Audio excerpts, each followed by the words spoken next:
That's,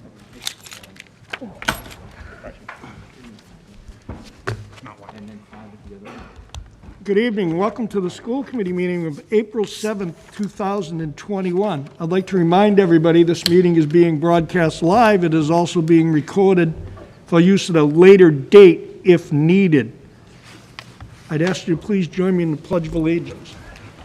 I pledge allegiance to the flag of the United States of America and to the republic for which it stands, one nation, under God, indivisible, with liberty and justice for all. Also, would you please join me in a moment of silence?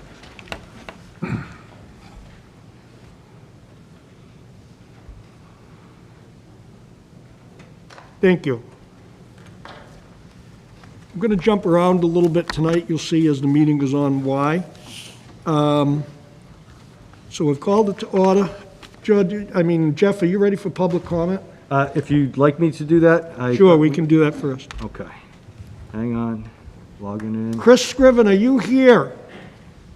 I was waiting for Chris asked to call in and be remote because he is recovering from some minor surgery that he had. And Chris? Anybody out there for public comment? We're on live. No, Chris? Is there anyone that's watching that is here for public comment? Mr. Simonak, do you see anyone? I have nobody queued up right now.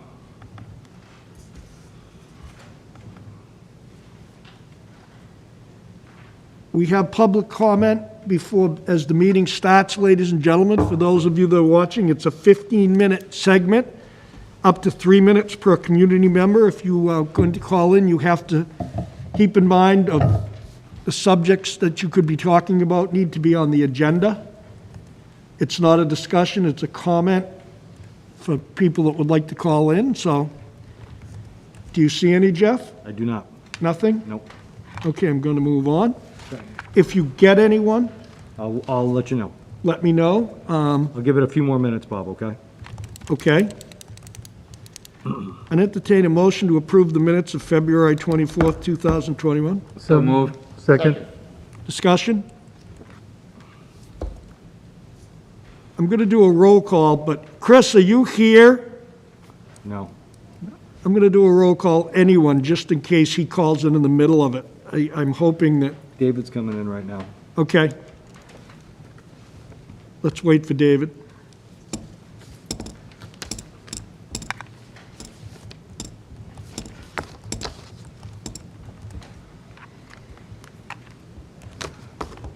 Michelle, can you tell Jeff if Chris comes on?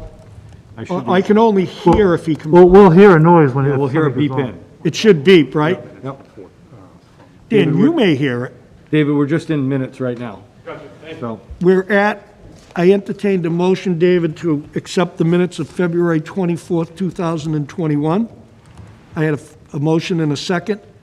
Mr. Scriven, I'm waiting to call in, and we saw you come walking in, so we decided to wait for you. I'm going to do a roll call vote because I have a motion and a second on the February 24th minutes. Just in case Mr. Scriven comes in, Mr. Howard? yes. Mr. Forth? Yes. Mr. Boyce? Yes. Mr. Cullity? Yes. Mr. Small? Yes.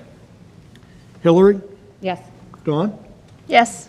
Bob Hayes? Yes. Yes. Oh, Jonesy, I always skip over you, I'm sorry. So I'll start with you. I'll entertain a motion to accept the minutes of March 31st, 2021. Yes. No. So Motion? moved. Motion? Second. Second. Mr. Jones? Yes. Ms. Sniffen? Yes. Mr. Hayes? Yes. Ms. Byers? Yes. Mr. Small? Yes. Mr. Cullity? Yes. Mr. Boyce? Yes. Mr. Forth? Yes. Mr. Howard? Yes. Mr. Scriven, are you here? No. Scriven, if you can hear me and you're having trouble calling in, text me. Or text me, Chris. And I'll, You are? no, Okay. I'll entertain a motion to go into executive session to discuss strategy with respect to collective bargaining or litigation if an open meeting may have a detrimental effect on the bargaining or litigating position of the public body, and I declare it has. Whitman Hanson Unit A Teachers Collective Bargaining Contract. So moved. Second. Okay. Bob, we closed public comment, right? Bob? Yes, I did. All done. Public comments closed? Okay. Yes, I did. You have a public comment? We are not off yet. No, have to vote. We have to vote first. Sorry. Okay. Mr. Howard? Yes. Mr. Forth? Yes. Mr. Boyce? Yes. Mr. Colity? Yes. Mr. Small? Yes. Sniffen? Yes. Mr. Jones? Yes.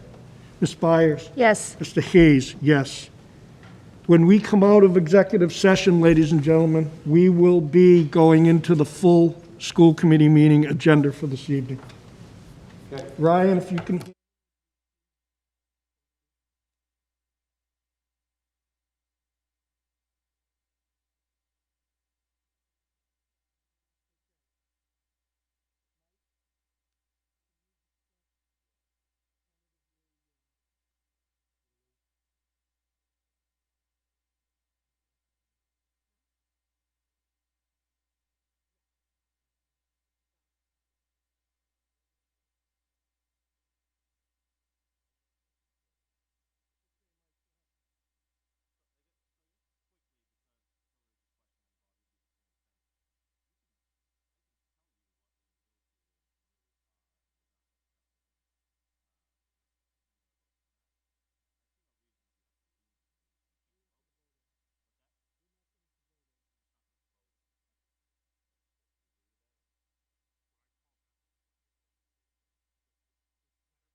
Back All on. right, cool. Very good, Ryan. Okay. Jeff, before we move on, do you have any public comments hanging? I shut off when we went into executive session. We gave them 7 minutes. Nobody was on, so we shut down. Okay. All right, school reopening update. All right, so we reopened on Monday, the 5th. On a whole, if I were to grade it out, it was a B+ to an A-. Couple little hiccups here and there with transportation, couple buses running late, traffic patterns at certain schools were a little off before school, and at the end of the day, principals adjusted their transportation times. The best thing was getting into elementary classrooms, and I got to see, and I want to say I touched every classroom. I got to pop into Duval, Indian Head, Conley. I went to see Whitman Middle School first, and I got the grunts from the middle school kids, because I have one, and that's what they do. They were smiley with their eyes, but not as smiley as the elementary kids. The teachers were ready to go, the kids were ready to go, and I saw a lot of happy eyes, a lot of smiling eyes. Transition through the day. Day went very well, pretty much without a hitch. You will see some tents outside the high school. We purchased some tents, some chairs, some tables for high school seniors to eat and for classrooms to be outside. They weren't ready on Monday. They weren't ready on Tuesday. Mr. Curran was able to get here. The building inspector inspected them on Tuesday. Today we had a half day. We didn't have lunch. I expect them to be out. Monday was actually kind of cold too, so it was a raw Monday. But I expect kids to be out. Dr. Jones has told the seniors that they can go out, they can bring their lawn chairs, and hopefully we can set up a nice atmosphere for kids outside. We ran into a snag prior to opening, and maybe George can elaborate on. Wanted to thank, we talked about the desks at Whitman Middle. Nothing's ever easy, but we got it done. So George? Yeah, so the desks that we talked about, that we paid for, $22,000, that the town of Whitman was helping us out with COVID funds, are on back order. They'll come out the first week of May. So as a result, a lot of people put their heads together, and we were able to obtain desks from Sacred Heart. Sacred Heart School is currently in process of downsizing, and so Sister Alice was helpful, so we worked out something with her. We were able to borrow 150 desks from Stonehill. We're still going to keep the desks that are coming in May, one, because we don't know the time of when Stonehill would need theirs back, so we're hoping we can get to the end of the year. However, if there are still COVID protocols in place as far as distancing and masks and things of that in September, then the goal is we still need those desks, so they'll still be coming in. We will store most of those desks.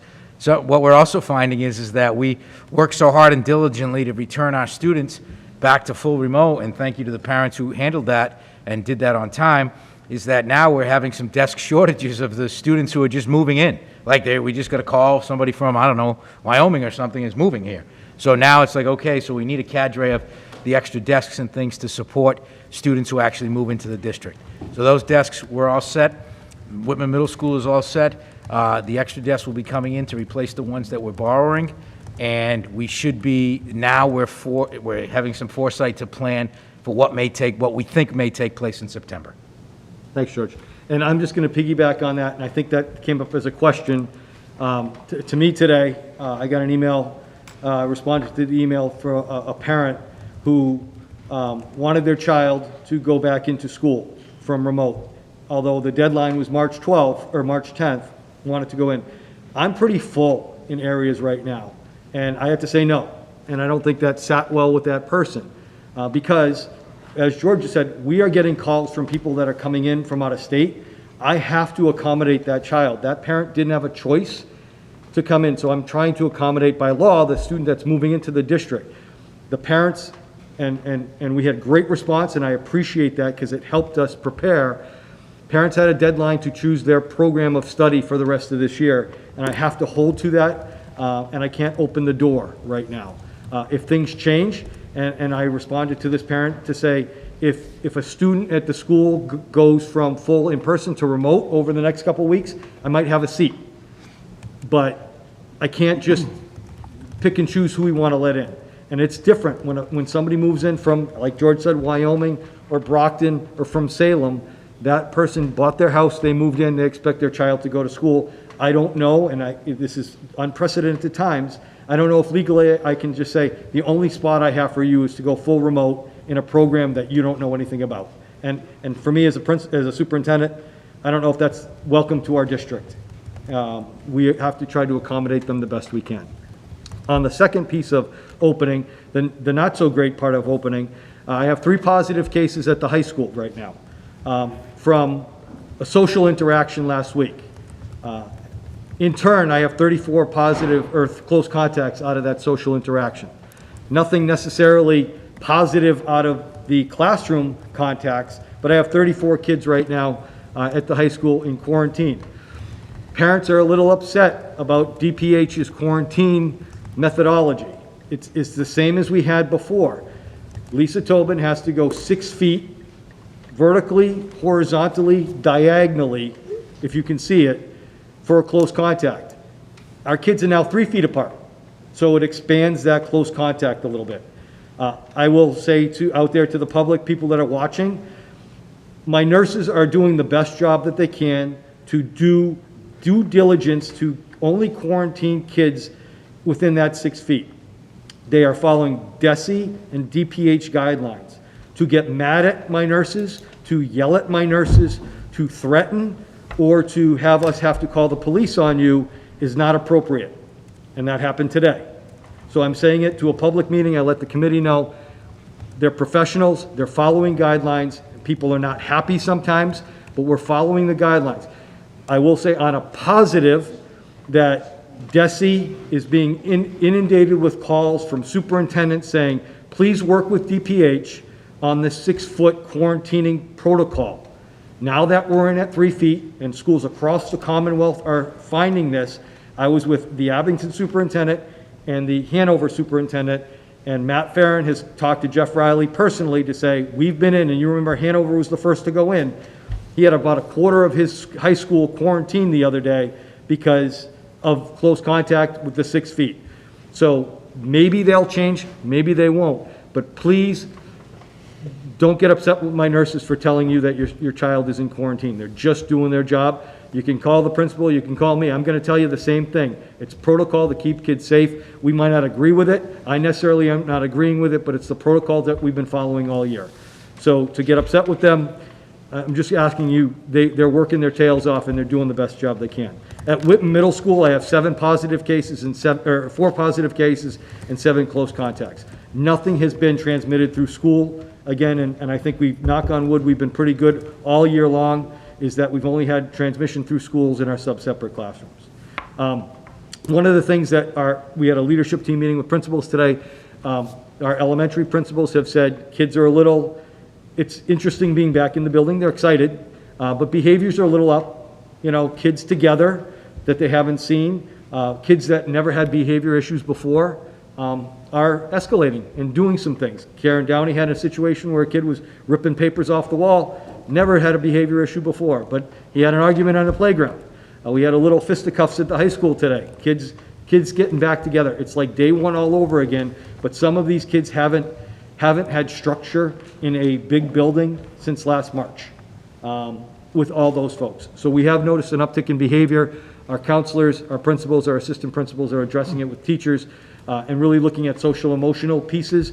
And I don't want to say discounting some academics at this point, but prioritizing the emotional piece of our children right now as they come in this first week. The second week, and we'll kick up the academics. But that was opening. I think we had a successful opening. I think teachers did a bang-up job throughout this whole process since last March. They worked very hard and have pivoted. I hate that word now, but have pivoted and done everything we've asked them to do. Worked with kids, and I think resilient. Our teachers are, but I can't say enough about our kids and the resiliency and the excitement and the want to come back to our schools where they have their peers and their teachers. I think the friendship pieces were a lot, but they just wanted to see their teachers in person and away from a screen. Screens are good, and maybe this whole COVID thing will turn some kids off the screen time a little bit because they've been so focused in on screens. We've got some takeaways of virtual learning and remote learning and things like that we'll put in over the summer and in September. But on a whole, opening was good. It was nice to see everybody back. We go this week, we go next week, and then we have a week off. The other piece I just want to bring out, because it's probably going to hit social media at some point, if you haven't already heard, the high school has scheduled a prom. I know it's not earth-shattering for the world, but for the seniors this year, they're having a senior prom. It's scheduled for Gillette. It's an outdoor prom. There's 2 different parts of Gillette on the concourses that are going to be prom A, prom B. Dr. Jones, the senior class advisors, Mr. Moriarty, Mr. Rosen are working out the details, but there is going to be a prom. DESI has come out to say they aren't really endorsing proms. Chris has worked with the advisors and Gillette to work through all state protocols of events. He's still working it out. Right now, it's on. They haven't sold any tickets yet, but I want the committee to know, because I'm sure you're going to hear from some parents, why this, why that. I will keep you up to date with prom information, and I normally wouldn't share that with committee, but because it's COVID and because it's such a weird year, I want to keep you updated. We are scheduled for Gillette on May 7th. It's a Friday night, and the seniors are excited. Only seniors can go. Underclassmen can't at this point. No dates from out of school, only senior class. So I don't really call it a prom. I call it more like a senior banquet or a senior formal or whatever you want to call it. But it's not a true prom, but it's an event for them on May 7th. Graduation is scheduled for June 4th, and graduation will be held out on the fields where we had town meeting last year.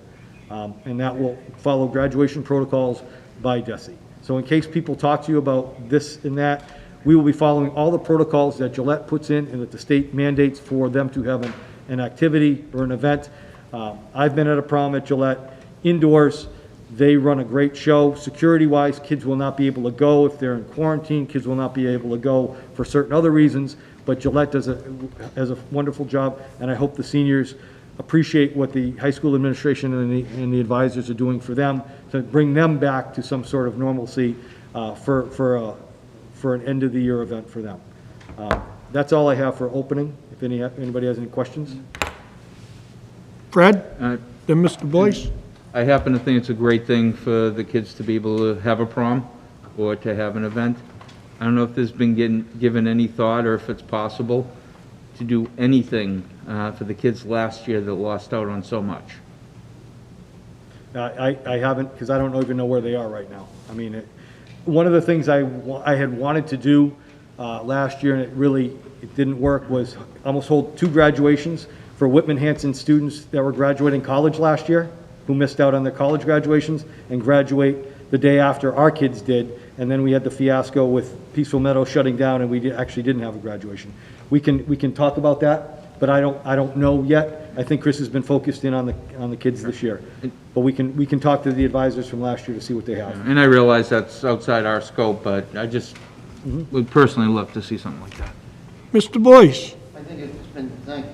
I think it's been so huge to get to this point, Jeff, and I know there's a lot of things and kudos to you, your team, and everyone involved. I just did the simple thing in watching on Facebook on Easter night when you wrote that, tomorrow's the big day. Yep.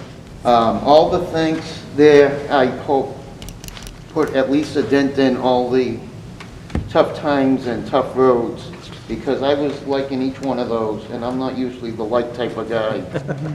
I like things, please. I didn't need to, check boxes or anything to tell anyone that, but I just wanted to say that. I thought it was just very excellent, the people, and I'm sure they were mostly parents, but we're just very thankful. We appreciate that. It's been a long year. It's been good. We're just happy to have everybody back. Dawn? Thanks, Jeff. I want to thank Dr. Jones and the class officers for working hard, and hopefully it'll still happen on May 7th. One thing to add, the cost of a prom is not in the operating budget. Right. So students are paying $100 a ticket to go to Gillette, so. Yes. Just Good want to point. add that in. Okay. Moving forward, FY22 budget discussion. Before you get started, Jeff, I have a little tidbit to add to it. At the last meeting, we talked about budgets being able to be set and that a budget could never go up, but it could always go down. So I checked with our attorney, and he said that is true. We contacted Christine Lynch, and she said that is true. She's a member of DESI. And the reasoning for it, the budget has to be presented to the towns 45 days before town meeting. That gives the town the opportunity to figure out what the biggest budget that they have is the school department. It's bigger than any other department that they have, to set their budget. Now, there's nothing that says at town meeting, a budget line can't be increased in a school budget. It can be increased, it can be brought forward and increased and voted on by the townspeople. It can also be decreased.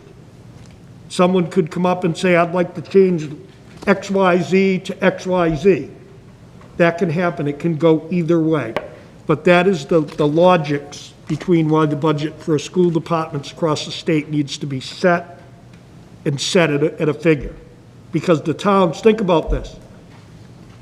4 days before town meeting, we could have a school committee meeting and go up X amount of dollars and completely, Mr. Boyce is shaking his head because he was on the finance committee, completely throw out the work of the finance committee and the boards of selectmen and the town administrators.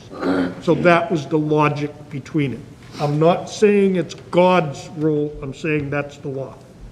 Questions? Okay, go ahead, Jeff.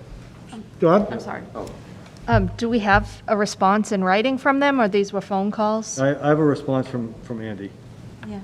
I have a written response on his, I sent him our interpretation, and he sent me back, that's his interpretation as well, and then he cited the law. I don't have anything in writing from Christine, I don't think. Yes, we do. I didn't contact Christine, so but Andy, absolutely, I sent something to Andy, and he responded back the same way, with the same interpretation, so. And Christine did said to have us, I believe, check with council, and that's who we checked with, so. Would it be possible to share that with the Sure, committee? I can send that out. I can send the correspondence out from Andy. Anyone else?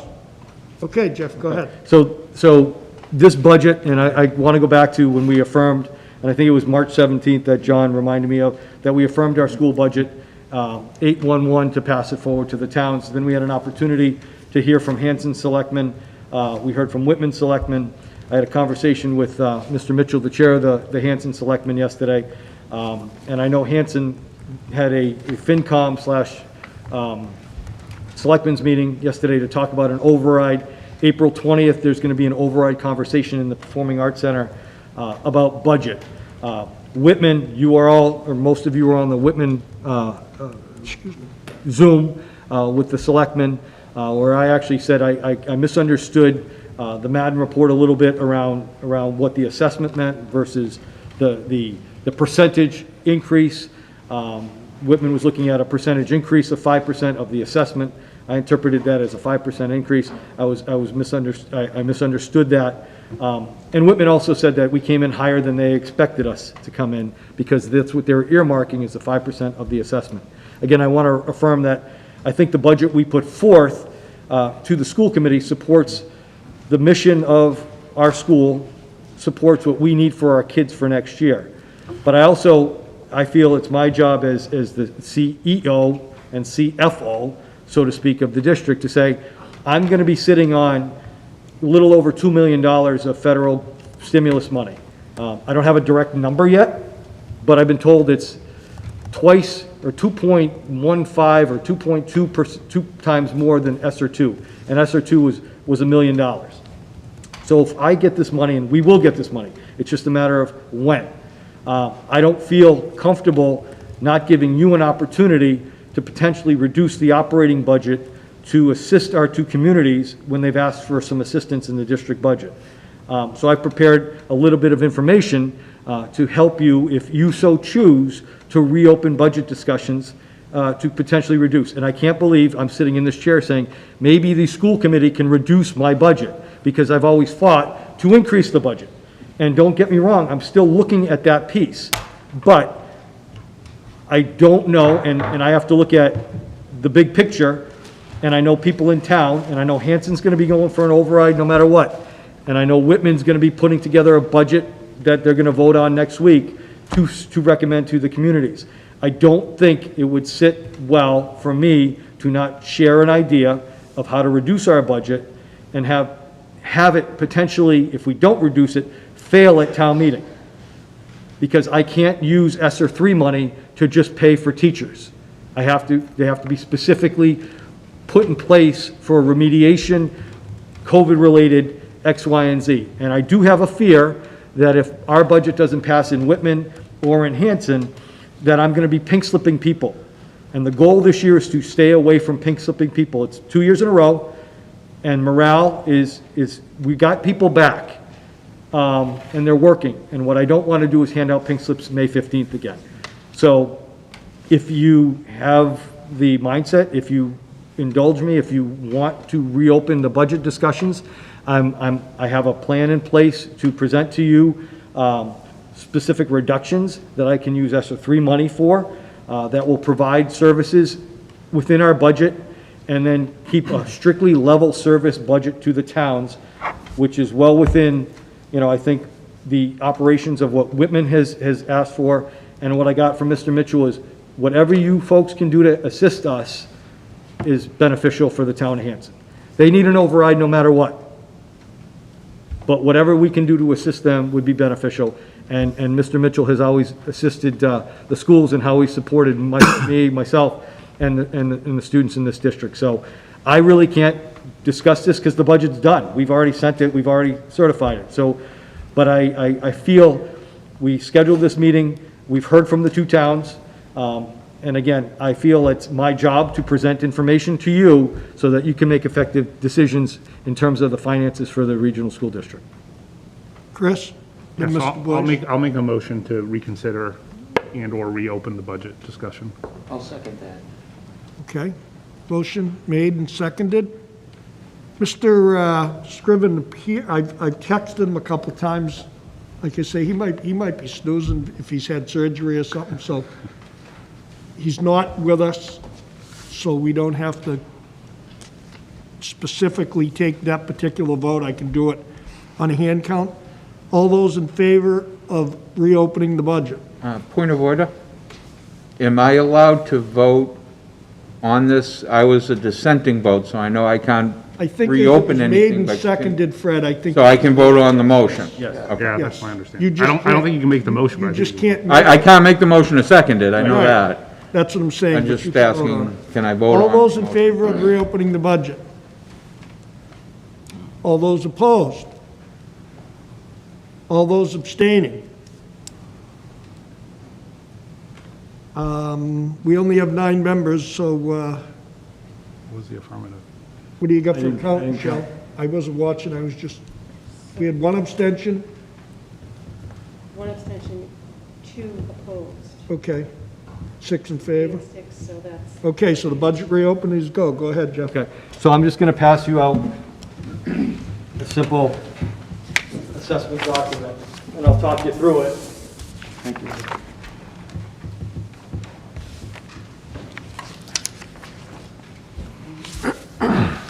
So realistically, I'm going to wait till I get to the microphone. Yep, thank you. Realistically, again, like I said, ESSER 3 will be coming in to the tune of a 2.1, maybe 2.2, to be used over 3 fiscal years. It wouldn't be prudent to use $2 million in 1 year, and I don't even know if it would be allowed by the state or the Fed, because it comes in the form of a grant to us that George has to submit and say what we're using the dollars for. So my plan would be to use ESSER 3 over 3 fiscal years to balance the remediation program, the intervention program that we are proposing in the FY22 budget, the special education program, certain special education programs in the FY22 budget, and the Chromebook piece to the tune of $775,000. Basically, and you can have this as well. John put together just an updated line item proposal, and it's taking the level service plus off the budget. It's the last couple things off the budget. I kept the science teacher in the budget because I think it's necessary. It's not a plus, it's a certification replacement at the high school that we lost. You gotta pass them down. I was wondering why I had so many. Sorry, Steve.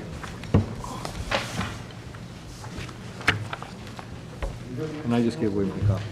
No, I didn't. I got You it. have No, I'm two. You good. might have two. So what I'm proposing again is a reduction of the budget we put forth on the 17th of $775,000,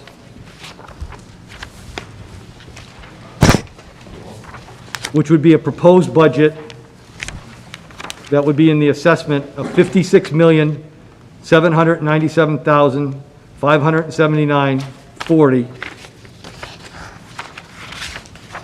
Okay?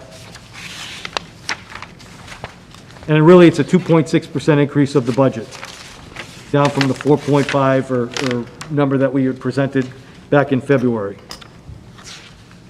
We are not going to cut any services in this budget. We will actually have services. We're just reallocating who's going to pay for the services, and the good people of the federal government are going to pay for the services. Feel very comfortable being able to do this. Again, my fear, without a reduction, is that taxpayers in town are going to know that our school is going to get this money. It's going to be all over the globe. It's going to be all over the media, who gets what. And if we don't use some of this money, I don't want to use this as operational money over a long period of time. I think we can hit what we have asked for, and the science teacher aside. Science teacher is operational.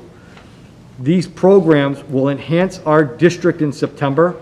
We will have the ability to extend and use more if we feel we have it, because ESSER 3 stays until FY24, and if we realize after FY23 we have to put some more money into the operating budget to keep the SPED program in place or this intervention piece, you know, George and I have gone back and forth with interventionists, and we don't feel it's a one-time thing for our kids. We feel that we should always have had a type of intervention for the students that aren't special ed, who don't get the supports, and are barely making it, but they're in regular education. These are where the interventionists can come into play district-wide. It's a student support system. It's something we've cut years and years ago.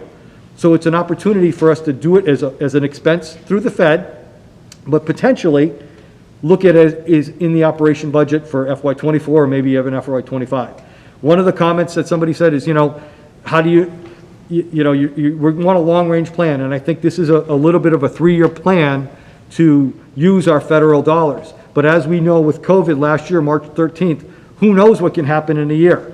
So I'd like to make sure that we can get our budget approved at town meeting, use our federal funds to the best of our ability, knowing we will still have some for FY23 and FY24, but not put my staff at risk, because I think this is a better budget for the communities to absorb, and not put them at risk of a pink slip or a reduction or a 1/12 because the budget doesn't pass in a certain community or an override doesn't pass in another. It puts us in the best opportunity to support our kids when they come in September. I would not put this forth to you, since you already approved a budget, if I didn't feel this would be successful. I don't want people to look at it saying, I'm just trying to help with the towns. I kind of am too, because we all work. I work for the school district, for our kids, but I also need to have an understanding of the community and getting our budget passed. One of the best parts of this job was July of last year, after all the argument back and forth about our budget, and then having overwhelmingly at town meeting the school budget support, the support of the community at town meeting. It was outstanding. It was emotional. What I don't want to do is go backwards. And we have an opportunity to put a budget forth using federal stimulus money that will assist our two communities. Now, I will also say, the community also needs to understand both towns, all the towns and cities, communities are getting federal stimulus money too. I don't know how that's being used, but that is out there as well. I know it shouldn't be used for operations, but that's up to each individual town. But I also want, as a school committee, to understand, this is our federal stimulus money that we're getting. Cities and towns are getting some, and there is also discussion that counties are getting more stimulus, and I don't know those numbers yet. And there's also discussion in Washington that schools might be getting more infrastructure stimulus. only to be used for infrastructure, building and maintaining and adding. I don't have any of that, I don't want to talk about that, but again, talking about dollars and cents that come into the district, I feel like I need to disclose to you folks that this is coming. We talked about ESSER 3 before, but this is an opportunity for us to knock down our operational budget without losing anything and gaining, if that makes sense. We're not losing people. We don't, and I, again, a budget that we can put forth to the taxpayers that's fair. And so for some folks, it'll never be fair, but I think is fair for our kids, supports the mission of next year for reopening, supports our Chromebook initiative, supports our special education students, supports the interventions for kids that might need it, and also gives us some flexibility if we need to add next year. So if you look at that assessment sheet, that's this one right here. You have the first page is the assessment, the new assessment, and the backup from John is behind it. So I would be looking at Hanson's operating assessment to be 12,646,117 and 72 cents, and Whitman's operating assessment to be 16,104,903.22 after that $775,000 reduction. That's my piece of it. There might be some more money in the budget later on that we could use if we have another retirement or something like that. But this is what I'm comfortable presenting you at on April 7th, 2021, as a reduction to assist what I've heard from our selectmen in Whitman and from our from our Board of Selectmen chair in Hanson, and from what I caught bits and pieces of the selectmen's meeting last night in Hanson about their override. Mr. Small, you have a question, then Mr. Boyce. Jeff, of the monies that you're speaking of on the federal end of things, how much of those are they one-time expenses, or are they operating budget expenses? In other words, is it, like for instance, Chromebooks, I assume would be in there. Yep. Chromebooks would be a one-time expense. Well, we're trying to build, come on up, George. This is part of the operational budget that we said we were trying to build up what's going to be end of life next year. We cut this out of operations this year and use our federal money over the next 3 years to try to enhance what we have for Chromebooks, correct? Yeah, so this is a replacement strategy. So what you're seeing is now we're taking away from the budget and we're replacing it with the federal funding. The goal is that that'll be built into the operational aspects of it because those things won't go away. Next year we have 2,400 Chromebooks coming offline, end of life for MCAS, so now we have to be judicious as how we do this. So this is for the replacement of that. Also, when you think about having all those devices now that we're able to purchase, you have to think about the infrastructure that has to go along with them. That will be competitive, that will be repetitive in nature. So the concept is that this is going to be part of the operational budget as we move forward. The key to that will be the funding of that, obviously. We have some plans, we have some rudimentary plans based on some things that we feel may happen. However, this is, for right now, is we're replacing operational pieces of the budget with federal funding. So you just give an example of the request you got today on technology, on... So as of right now, things you don't think about. Things you don't think about, we have Promethean boards or smart boards. Those are our interactive boards in the classroom. Those pens that you use for those boards have a shelf life. They're not finger touch, they're with stylus pens. Those pens are up to $47 a piece to replace them. So when those pens go, that's a cost that has to be had in order to continue to use the board. A lot of what's taken place also is that as the Chromebooks have gone out, as they've been used in class, you have to replace the USB ports because the pins, when you put in a USB device, no matter what the age, get loose, fall out, break, bend. That's another replaceable aspect. The biggest one we're running into now, though, is the charging cables. You know, you think that, oh, my charging cable's right there. You know, you have your iPhone, you have 2 charging cables. Well, these charging cables for some of these Chromebooks are up to $80 to $90 a piece. So those are repetitive costs, not only for the device itself, but to keep them running and to keep the whole system running in the future. Thank you. Perhaps, Continue as long as it's the same I thing. mean, perhaps off Mr. topic, Boyce. but I think it's imperative that we establish in the very near future that committee that we've been talking about to be formed and start working with the towns in August of what our continuing needs are going to be that are above and beyond what our operating budget is now, so that we can start building back programs, building back or establishing new programs of what we need to do and have a clear pathway. And hopefully we can address that in a very future meeting. Chair Hayes, you can have that as an agenda item. Very soon, you could have a different committee sitting here. True. So I would suggest that after the May 15th election, whoever is the chair and whoever the new committee may not be any changes. I may not be here, and this is I didn't something say that I'd that. like to see at least established. Not saying I'm on the committee, but at least see it established. Right. So that probably would be a good time to do that right afterwards, after the reorg happens. Because there may be some changes, some serious changes you don't know. I had Mr. Boyce and then Hillary. So, I see this where it's dollar for dollar. It makes perfect sense, and Jeff, thank you and John and George for diving into this. I think, and tell me if I'm wrong, but I'd like to make the motion for the FY 2022 proposed budget in accordance with the PK through 12 Whitman Hanson Regional School District Agreement, Section 4B, parentheses 2, and MGL, small c, Chapter 71, Section 16B at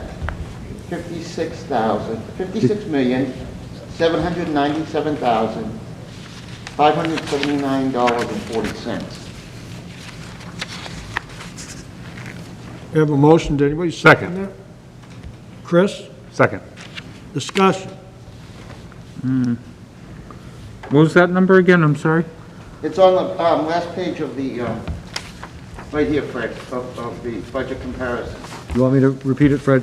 No, I can find it. 56,797,579.40. Yep, Oh, yeah. you can top go left with corner that. of this page, From Fred. the worksheet. Thank you. Oh, okay. And then we'll make motions for the operating assessment separate. Do them one at a time. I know, that's what I said. separate. Thanks, Steve. So we're in discussion. Discussion, anybody else, question? I just had a clarifying question. Go ahead, Hillary. So I'm looking at the presentation. This is just a clarifying question because I think this is a good move, I think, hearing from both towns. But my concern, and it doesn't sound like this is what's going to happen, is, you know, everybody has lost so much this year and we can't take things away from the students, right? And it doesn't sound like that's going to happen. So I just want to clarify. So the intervention regression, there's 4 staff members that are proposed, 2 elementary interventionists, 1 at the middle school, 1 K-5 sped facilitator, and the iReady Read and middle school math diagnostic. That is being paid for with the ESSER. That's the plan. Okay, and then the Chromebook lease is ESSER as well. Not necessarily a lease, but the Oh, Chromebook. I'm just reading what it Oh, says. yeah, I'm sorry. Yeah, sorry. Chromebook replacement. And then the special ed programs, Whitman Middle School, elementary language-based program, Hanson Middle School classroom, TLC, Bright, an EL teacher, those are not going away either. Right now, the EL teacher is. Okay. I want to see the need. and- Okay. and depending if we have that need moving forward. We have to do an assessment over the summer to see our Because numbers. you don't know the student population yet. Okay.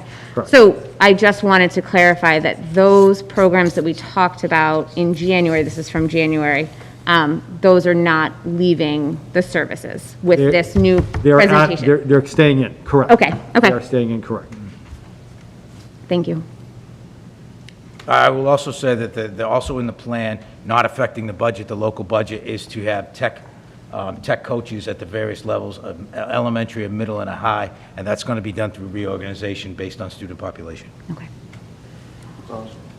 Mr. Howard, then Mr. Small. So just as an overall comment, I mean, I think I feel you're trying to strike the balance, right? So this ESSER funds is one-time, these are one-time dollars, right? So we're probably not the best plan to match them up against operational expenses that occur year over year over year. And if we take a real big step back, I think it's the same conversation each of the towns are going to have as well, right? So they're going to have one-time state funding this year that's going to come to Hanson, it's going to come to Whitman, it's going to come to the district. So I like what we're doing in terms of trying to use some of that to support some things and maybe even match them against one-time expenses, things that we need to kind of help as a result of the pandemic. I would be I would be very concerned about using more of that, especially since we don't know the amount. And I think there was a thoughtfulness between putting the restriction of that we have until fall of 2024 to spend the money. If you look at some of the other funds we've gotten, it was very clear we had until end of year, end of fiscal year. This was very clear. It was, you can spread it over a much longer period of time. I think we've all seen some of these things that we hoped would be short-term or long-term. You know, I think at one point we were hoping, the pandemic would be over in a few months, and it's gone on and on and on in the impact. So I like what we're doing. The only other thought, I think, is as we move forward past the budget, if we can continue to consider what else can we do to help students that need it, right? So whether it's summer school, some sort of additional tutoring, things like that. So if we have that ESSER 3 money left because we haven't spent it, we should be able to continue to help with some of the folks that are going to need that support because they have fallen behind. So to me, it all kind of matches up nicely. I think it's a good balance. So one of the things we're trying to do with our end-of-year assessment data is to say, what student, how did they do throughout the course of the year, and then what does summer look like? We're trying to put our plans together. We have an acceleration grant that is by DESE that we're looking to be able to receive the funding for and be awarded, and we're looking to see how do we expand our current summer program offering, not only out of special ed, but tie it in with our interventionists to see how do we affect the most needy of our students. And just on that note, I met with the Y yesterday about their summer program it's going to be at Duval this year. But they also said if you run a summer program or for regression or whatever, like a summer school, summer-based program, they will support us on the other side. So if a parent says, I'd love to have George go 3 days a week, the school picks up 9 to 12, it's on us, but I can't pick them up at 12, that student can stay with the Y, a parent cost for the rest of the day. They're more than willing to work with us to make sure our kids are supported over the summer. So, thanks, Chris. Mr. Small. And Chris, were you done? I am done. I'm sorry. I should No, I'm have. done. I believe as part of ESSER 3, 1% needs to be spent on summer school and 1% on tutoring. I believe I read that or heard that somewhere. There's potential. I mean, Part of that grant, so they've addressed that. I can't remember, Fred, I think that might have been the DESE requirement. So remember, there's ESSER 3, it's 90% comes to us, and then 10% goes to DESE. Now, that was ESSER 2. No, No, I think. Oh, no, ESSER 3, no, I'm sorry, ESSER 2 is they gave us 10,000, I'm sorry. Right, one of them, so ESSER 2 has a $10,000 component, which has to go for social, emotional, and mental health for both students and Correct, staff. correct. ESSER 3, I believe, though, is what Chris is same thing you're saying, but it's from DESE. DESE gets the portion that they need to spend, and that's what they're doing with these acceleration grants that they're offering, and that's some of the work that they're doing. They get to hold some of the money back before going to the individual districts, so that can be competitive in nature, so districts can apply to them directly. Okay, and the way I read it, something that it had to be spent, so. same they couldn't make it much more confusing. Yeah, so that'd be a good thing as far as that goes. Quick question, the PR firm, is that still in our budget? yes. Do we use it that much that, So let me just answer. If I'm if I'm a neighboring town right now, it paid for itself 10 times over. We've used it in terms of crisis, and right now, instead of crisis, we're using it to advocate for our arts. They give us X amount of articles a month. So yes, it's something that I think is valuable to us, and you don't know it until you're in a crisis. When we had a crisis last February in district, a year ago, February of 2020, prior to the pandemic, they were essential to me to get information out to the community, doing a press conference. So to me, it's valuable money. And again, I look at some of my colleagues, when you're trying to work in crisis and do press releases with reporters who just want a soundbite, it's very difficult. So they've been an asset to us. We'll review it every year to see, but it is in our budget for next year, and we have utilized them this year, not as much as last year, but we got our bang for our buck in 1920. 2021, not so much, more of a positive PR piece, which is awesome, and then 21, 22, hopefully, we won't have the crisis either. But yeah, just short answer, it's valuable to me. Anyone else? Dawn? Using ESSER 3 funds for operating positions doesn't make any sense to me at all.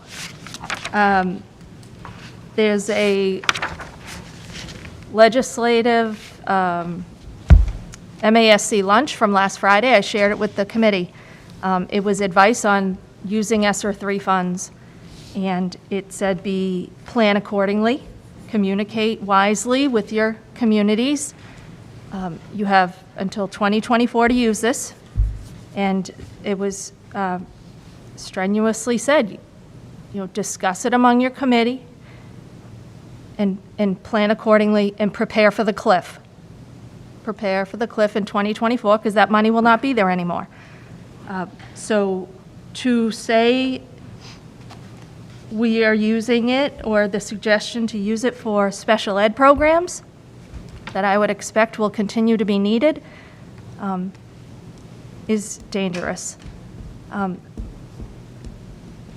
I can see using it for summer programs and remediation, which would fall under tutoring, or perhaps these interventionists, which on this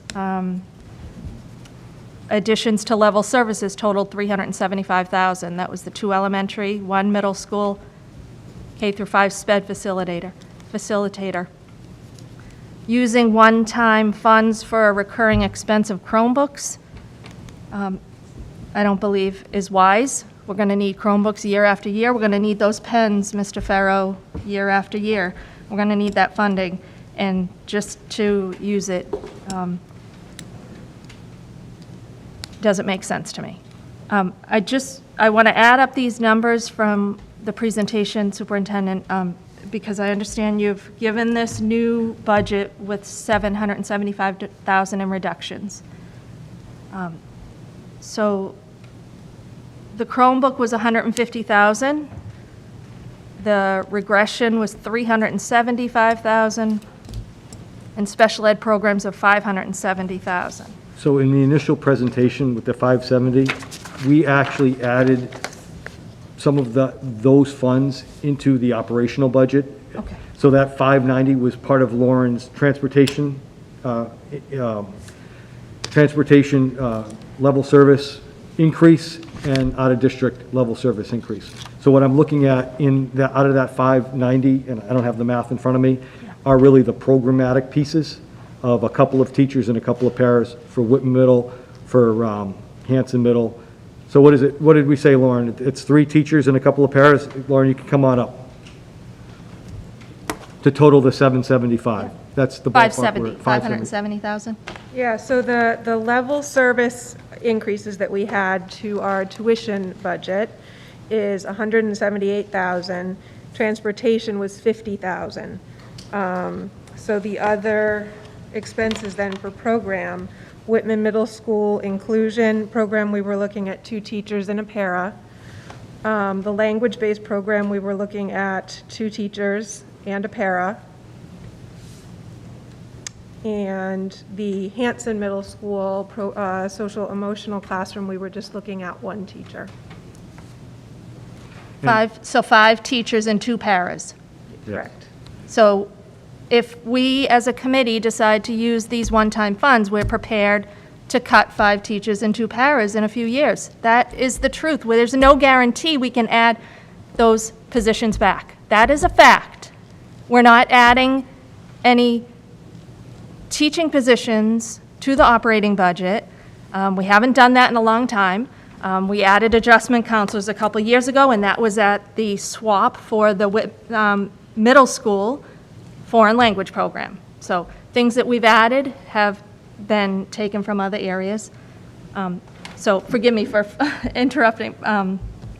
But so this 570,000 included the 5 teachers, 2 paras, and you said portions of costs for transportation? Yeah, so from what I understand, and John, you can correct me, there were kind of 2 parts to the special education increases. There was the level services that we have predicted based on receiving new tuition numbers for next year, based on looking what students are coming in and out of district. So that is kind of a fixed cost, that as well as transportation. Okay. And then the other items were kind of the plus part of the budget, which were the programs that I think this district needs moving forward for our special education students. Okay. And the EL teacher, Jeff, you said that We was pulled out right now. pulled out. Do we know what that? I Usually guess, 65,000 is what we justify. And one of the things with special education where I have a little flexibility outside of ESSER is circuit breaker.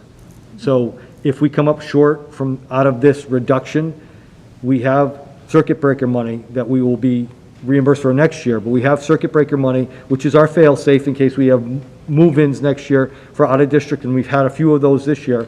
So if Lauren needs additional funds to make sure this happens in fiscal 21, fiscal 22, 23, and 24, we still have the flexibility to use circuit breaker as part of the operating budget.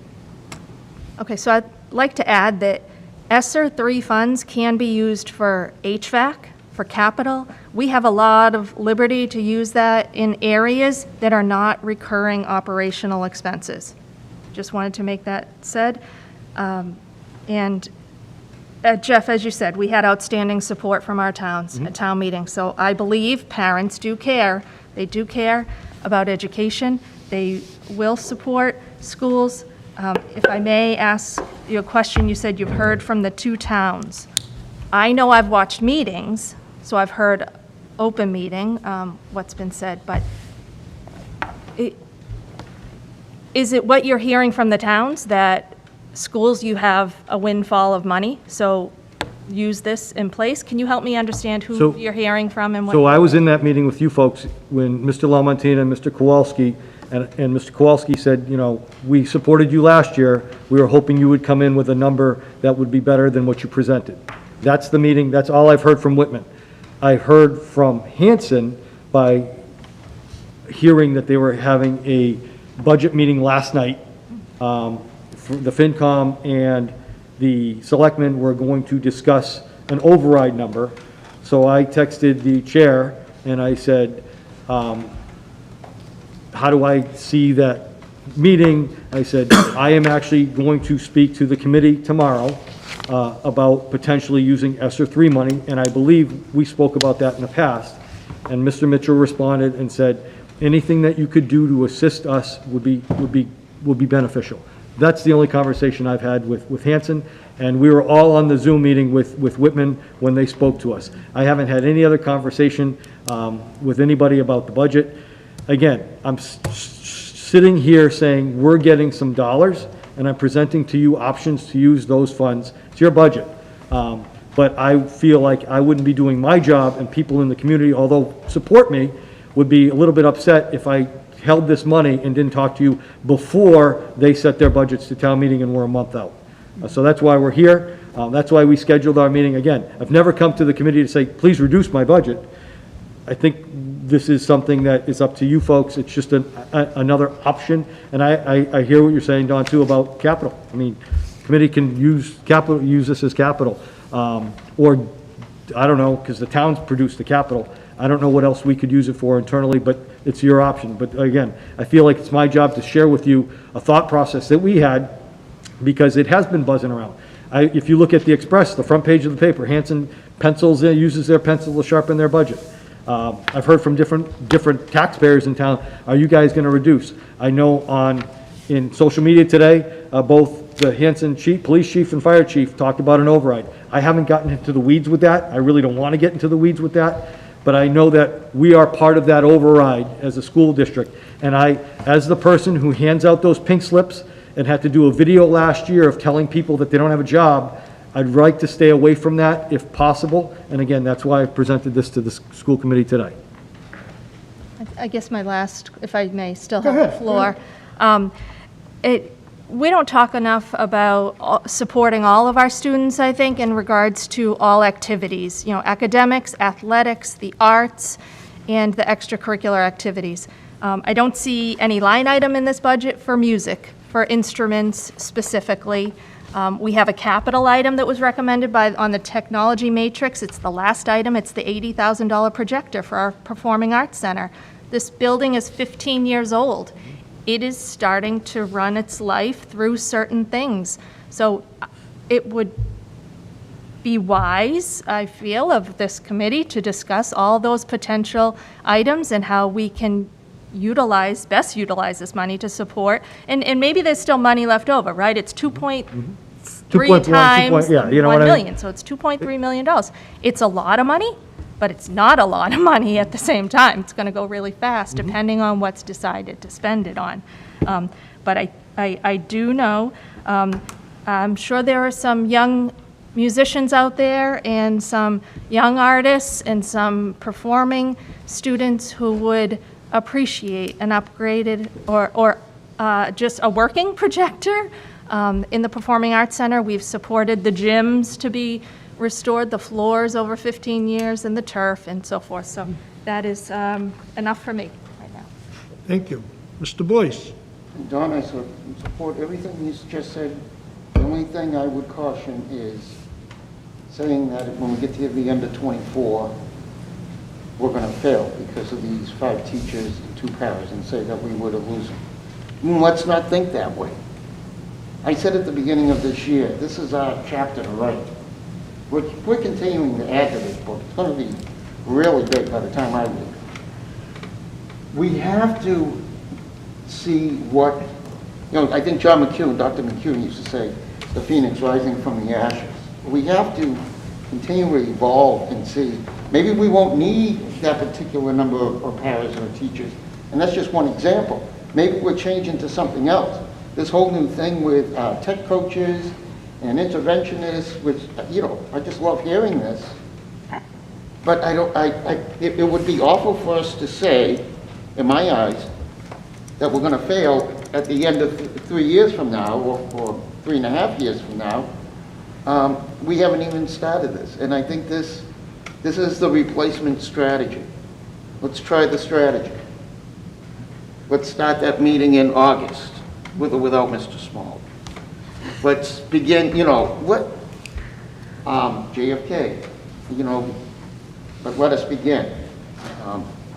It's just the words that I've always kept in my mind. I try. Every year on the FinCom, I pick up my drop sole and put it back on and, see what we can do again.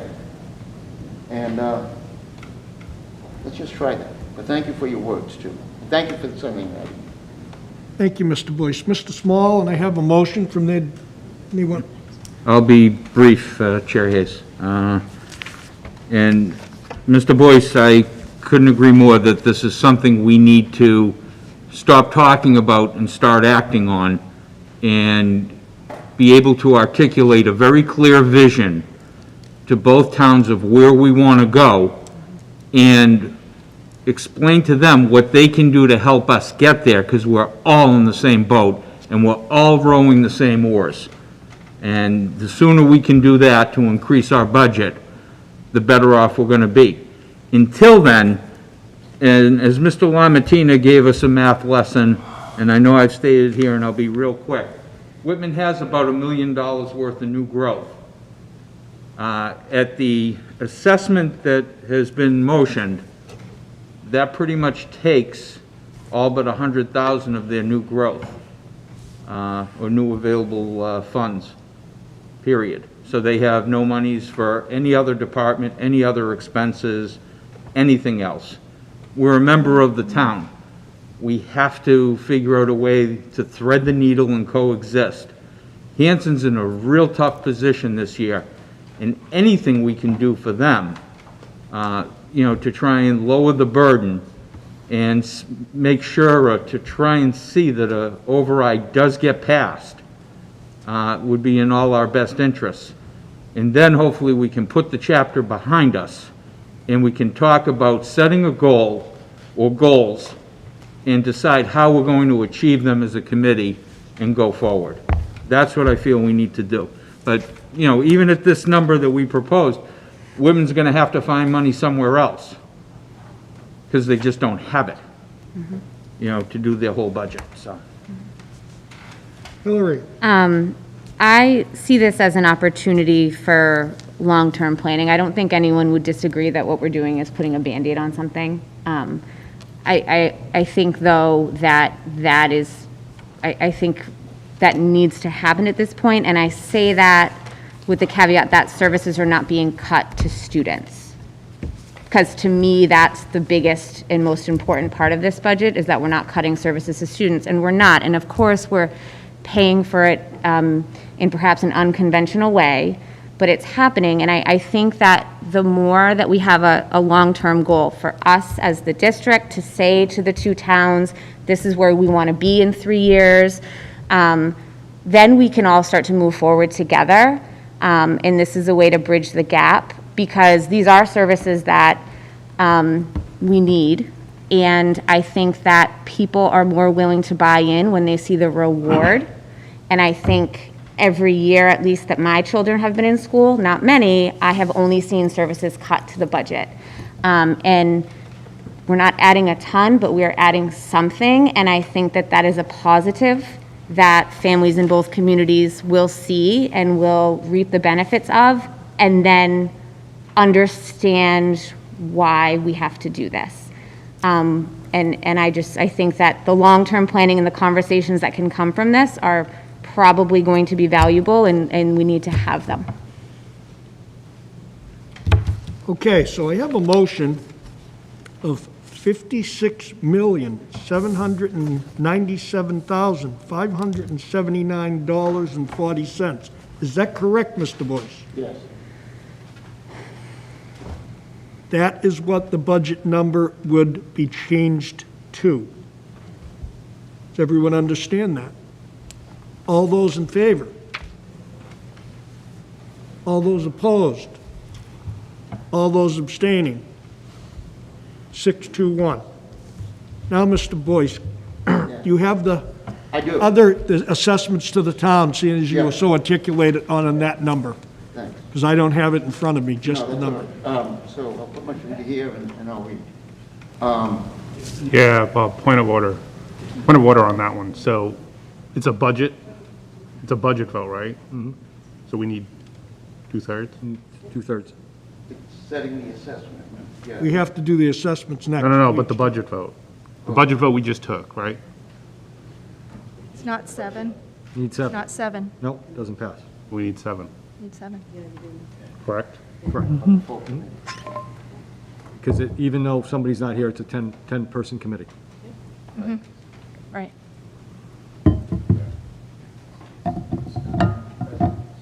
Right, Okay, right? I'm doing the math right. 6.6667 round yeah, up to. we need 7 to do it. Okay, so that didn't pass. Forgot about that. Motion for a 5-minute recess? For, Stretch? we can take a 5-minute recess. Thank you. What? No, we don't need a vote on it. We can do a 5-minute recess. Thank you.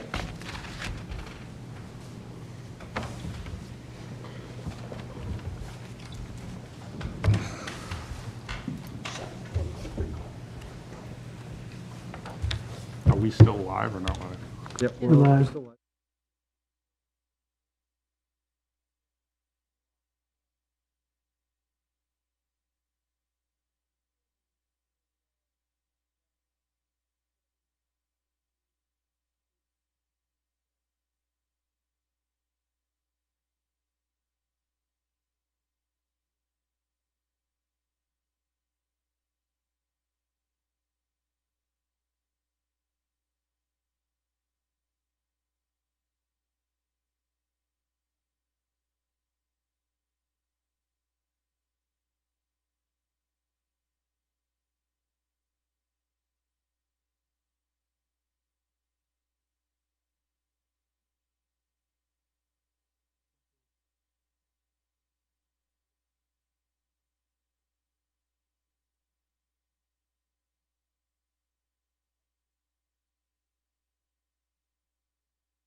Off of our 5-minute break.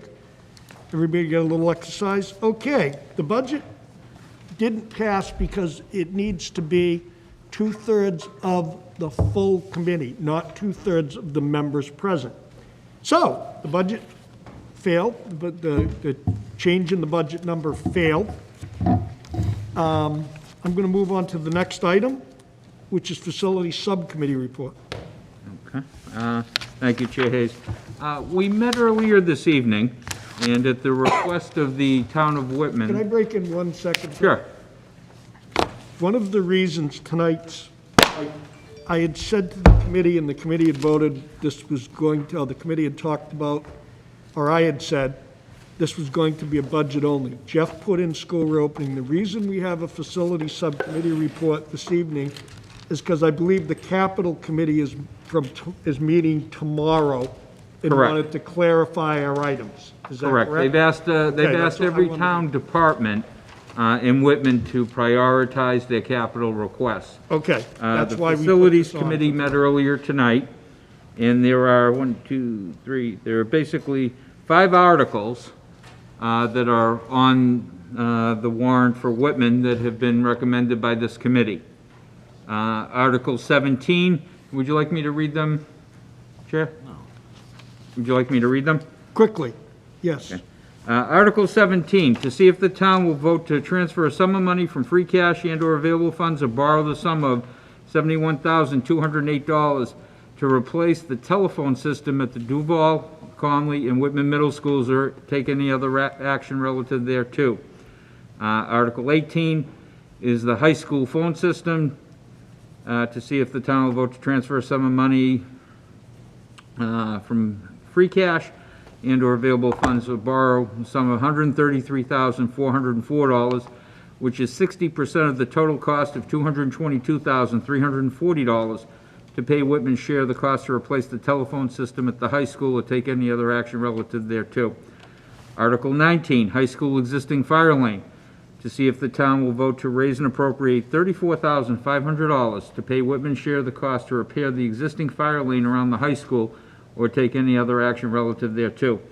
And Article 20, to see if the town will vote to transfer a sum of money from free cash and/or available funds or borrow a sum of $40,000 for additional funding needed to complete the emergency generator project and transfer switch or take any other action relative thereto, and that is for the Duval and Conley schools. Article 21, high school fire panel, to see if the town will vote to raise and appropriate $44,000, which is 60% of the total cost of $74,000, to pay Whitman's share of the cost to replace the existing outdated fire panel or take any other action relative thereto. So the town asked us to prioritize this, and within our facilities meeting earlier, we established the following priorities. Priority number 1, high school existing fire lane, as the top priority. Number 2 was the Duval and Conley School emergency generators. That project was funded last year with $160,000. It's already in progress. The $40,000 is what it will take to complete it. We prioritized Article 17 and 18 both as number 3, which is the Duval, Conley, and Whitman Middle School phone systems and the high school phone system, simply because you can't do one without the other. So if you need to do both at the same time, otherwise it's no good. One won't work without the other. And then as the 4th priority was the high school fire panel, as it is working, but if it breaks, there's no parts, it's catastrophic, and it would cost us far more than the $44,000 or Whitman's share, of the, which is $44,400. It cost us much more than the $74,000 to replace it if it does break. I would like to make the motion that we, as a full committee, approve these prioritizations as read. If someone would second it? Did someone Mr. Collery? Discussion? Chris? So just, Fred, the committee, what was the committee vote? Did the committee agree with that prioritization? What was the vote? And is the administration in support of that prioritization as well? Facilities agreed with that. Administration supports it as well. Okay, thank you. Anyone else? Dawn?